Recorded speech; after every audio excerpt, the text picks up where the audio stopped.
Assalomu alaykum. Anglayotganinglar Türme Xatirlari Mahbus Ruhlar. Avtori Abduvali Ayub. İkkimizning siri. 2 hafta avval Najmiddinni turmaga yo'tkab ketdi. Orqadan G'animu ketdi.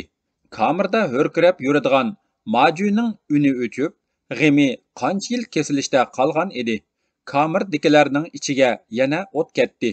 Kamirda turmadagi talla bozorlari, har xil mevichi tamaka, shokolad, hatto pulla bo'lsa olg'ili bo'ldigan chekimliklargacha talash tortish, qizg'in mulohizlarga xuruj bo'lib ketdi.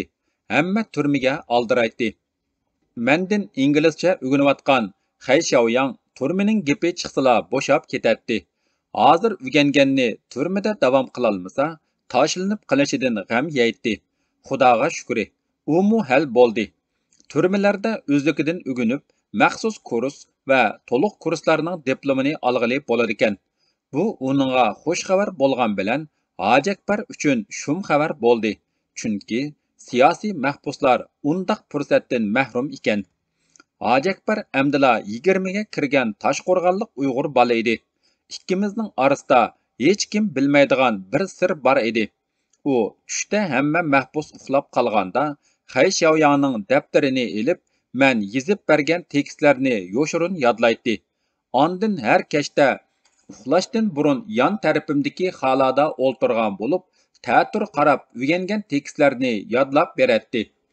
Kamirda bir qancha qatim jazolanganligi uchunmi yoki boshqa sabab bormi, Hojakbar intayin ehtiyotchan bo'lib, inglizcha o'rganayotganligini hech kimning bilib qilishini xohlamaydi. Men u darajadagi ehtiyotni muvofiq ko'rmasammi, uning tanlashiga hurmat qilatdim. Hojakbar 2014-yil iyunda tutilganda Urumchidagi bir dangliq chet el tili va kompyuter maktabining o'quvchisi ekandiq. Shu yerda men so'zlagan bir leksiyaga qatnashgan ekan. Do'sti kod orqali yo'llab bergan bir so'zlashish detalini telefonga tushirib turishiga qo'lga tushibdi. Qamalgan 4 oydan buyon bir so'roqqa chiqqancha yetib ketibdi. Hojakbarning doim qizirib turib, qo'yuq qashqar talaffuzda: "Rozi bo'lsa, ma'lum, necha vaqtdan beri silini xolaning qishida yotqizib qiynab qo'ydim. Bizdan yonmasa, Xudoyimdan yonar", deydi. Har doim bu gapni anglaganda bearam bo'latdim. Uni shundoq demasikan deydim. Chunki boshqa choramiz yo'q edi. Mening xolaning yenidagi o'rnim uning uxlashdan burunqi hojat qilgan fursatda shu kuni yodlagan tekstlarni menga deb berib, xatosini to'g'ri lebilishiga mening tuzitish berishimga qulaylik edi. G'ini bir qancha qatim meni xoladan yiroq, 2 ga yaqin o'ringa yo'tkab qo'ymoqchi bo'lgan. Ammo men turli bahonalarni ko'rsatib rad qilgan edim.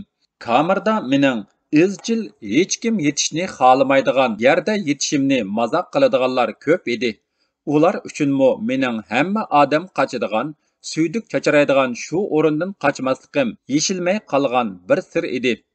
Hojakbar ko'zimga jiyanlarimda ko'rinib amroqliqim keladi.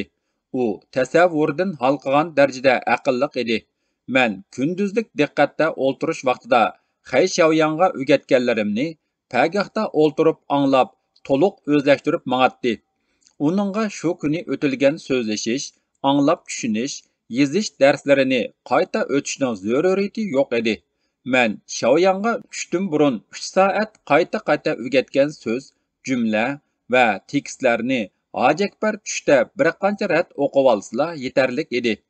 Kechda uxlashdan burun shu kuni o'tilgan barliq mazmunni, talaffuzni qaymoqdek keltirib to'liq yodlab beradi. Har kuniki darsda so'zlarni, jumlalarni Xay Xiaoyang "Tushundim, bo'ldi" desimu qayta mashq qildiratdim. Ko'nglimda Hojakbarmi anglayotidi deb o'ylag'achqimu ba'zi gaplar og'zimdan Uyg'urcha chiqib ketadi.